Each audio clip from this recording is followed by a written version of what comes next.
warahmatullahi wabarakatuh. Hai teman-teman, nama saya Alila Zahira Kusuma dan anggota kelompok saya ada Utami Ulandari dan Muslimah Ayu Kohinur. Kami dari Program Studi Manajemen Dakwah, Fakultas Dakwah dan Komunikasi, Universitas Islam Negeri Raden Kota Palembang. Presentasi ini untuk memenuhi tugas mata kuliah Manajemen Madrasah dan Pondok Pesantren dengan dosen pengampu Bapak Antoni Arzal MPDI. Dalam kesempatan kali ini, kelompok 9 akan mempresentasikan manajemen organisasi pesantren. Dan teman-teman setelah 15 menit ini akan mengetahui pengertian manajemen organisasi pondok pesantren, hakikat organisasi pondok pesantren dan sistem pengelolaannya, dan bagaimana untuk mengetahui studi kelayakan eksistensi pondok pesantren. Di akhir presentasi nanti, teman-teman akan paham organisasi berfungsi sebagai alat daripada manajemen untuk mencapai tujuan yang diharapkan suatu pesantren, sehingga kedepannya pondok pesantren akan menjadi sebuah organisasi yang mampu berbicara dan bersaing di kancah globalisasi yang selalu menuntut adanya inovasi, kreativitas, keberlanjutan, survival, sinkronisasi, dan dinamisasi. Berikut ini pembahasannya. Yang pertama, pengertian manajemen organisasi pesantren. Secara sederhana dan dalam pengertian yang umum, organisasi itu diartikan sebagai strategi dan pembagian tugas. Stephen Robbins mendefinisikan organisasi sebagai berikut. Organization is consciously coordinated social units composed of two or more people that function on a relatively continuous basis to achieve a common goal or set of goals. Menurut Robbins pada tahun 1986. Lebih lanjut lagi, Robbins menjelaskan bahwa suatu organisasi itu dibangun untuk mencapai tujuan. Karenanya harus fleksibel, tidak kaku, memiliki sistem terbuka, rasional, dan konstelatif, serta mengikuti perkembangan dan kemajuan teknologi. Itu menurut Yudhyati pada tahun 2005.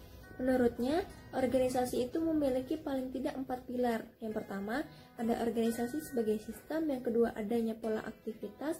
Yang ketiga, adanya sekelompok orang. Yang keempat, adanya tujuan yang ditetapkan sebelumnya. Dari pengertian tersebut, terdapat dua kata kunci dalam organisasi, yaitu sekumpulan orang dan sistem. Dua hal tersebut tidak bisa terpisahkan dan saling terkait.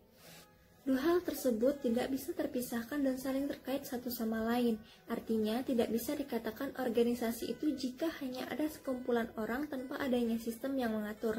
Begitu juga sebaliknya. Bukan organisasi jika hanya ada satu sistem tetapi tidak ada orang yang menjalankan sistem tersebut. Organisasi pesantren memang penting dalam rangka mengantarkan kemajuan organisasi. Pesantren berperan membantu dalam rangka pembelajaran perilaku organisasi berkaitan dengan memotivasi kreativitas.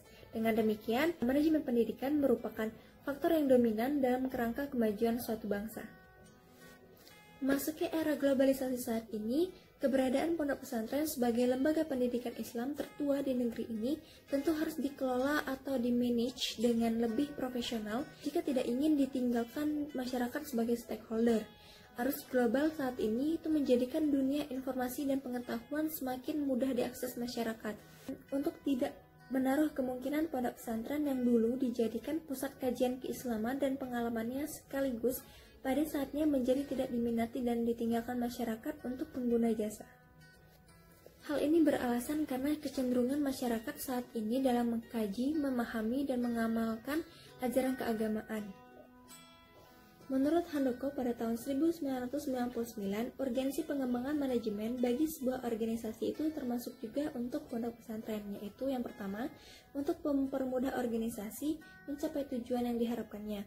Yang kedua, untuk menjaga keseimbangan di antara tujuan-tujuan, sasaran-sasaran, dan kegiatan-kegiatan yang saling bertentangan dari pihak-pihak yang berkepentingan dalam organisasi seperti pemilik dan tenaga pendidik atau kependidikan, ada peserta didik, orang tua, masyarakat, pemerintah, dan yang lain sebagainya. Yang ketiga, untuk mencapai efisiensi dan efektivitas kerja organisasi dalam rangka meraih tujuan yang ada. Dengan demikian, dapat disimpulkan bahwa pengembangan manajemen sangat urgensi pada pondok pesantren dalam menghadapi globalisasi. Eksistensi manajemen sangat dibutuhkan pondok pesantren itu sendiri, karena tanpa manajemen, semua usaha akan menjadi sia-sia, tidak terarah, dan pencapaian tujuan pondok pesantren yang ada akan lebih sulit dan tidak optimal. Nah, yang kedua, ada hakikat organisasi. Dalam era globalisasi ini, perspektif tentang organisasi mulai mengalami perkembangan. Organisasi tidak hanya dikaji sebagai suatu ilmu administratif, tetapi telah menjangkau seluruh lini pembelajaran dan ilmu pengetahuan. Stephen bukan hanya memaparkan teori struktur organisasi yang dikemukakan oleh Milsberg, yaitu ada sederhana, birokrasi profesional, mesin birokrasi, divisi, dan advokasi. Tetapi juga mengemukakan bahasan baru. Ada 3 jenis struktur yang utama, yaitu ada sentralisasi, formalitas, dan kompleksitas. Selanjutnya mari kita simak rekan saya akan menjelaskan tentang bagaimana organisasi pondok pesantren dan sistem pengelolaannya.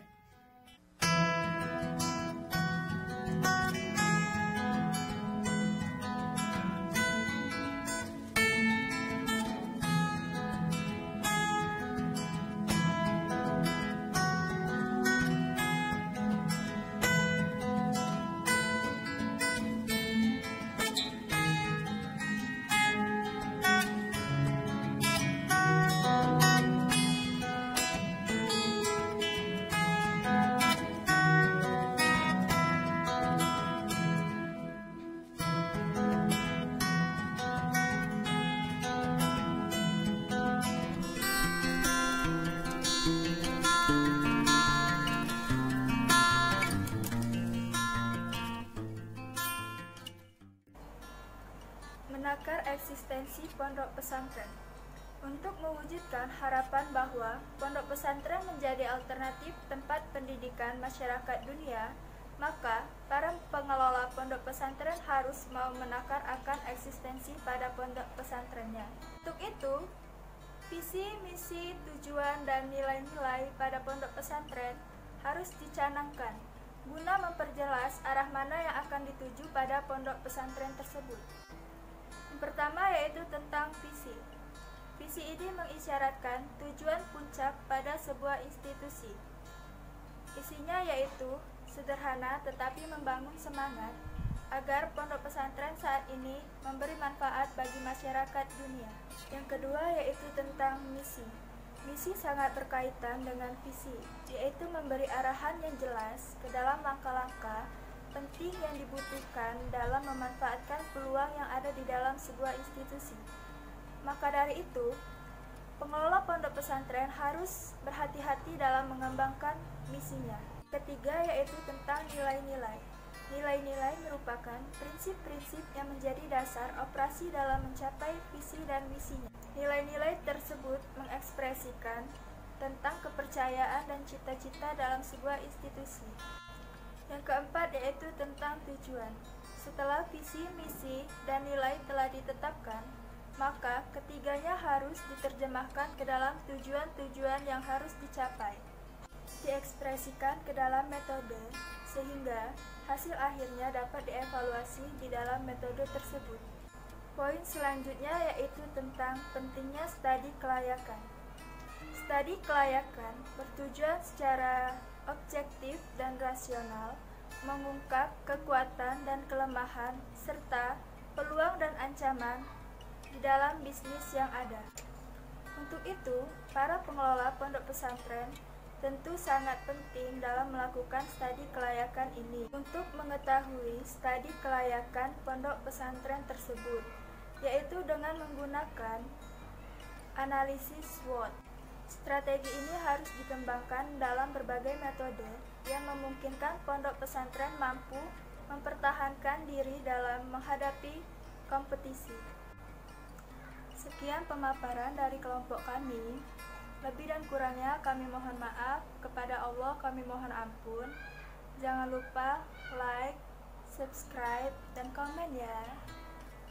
Assalamualaikum warahmatullahi wabarakatuh.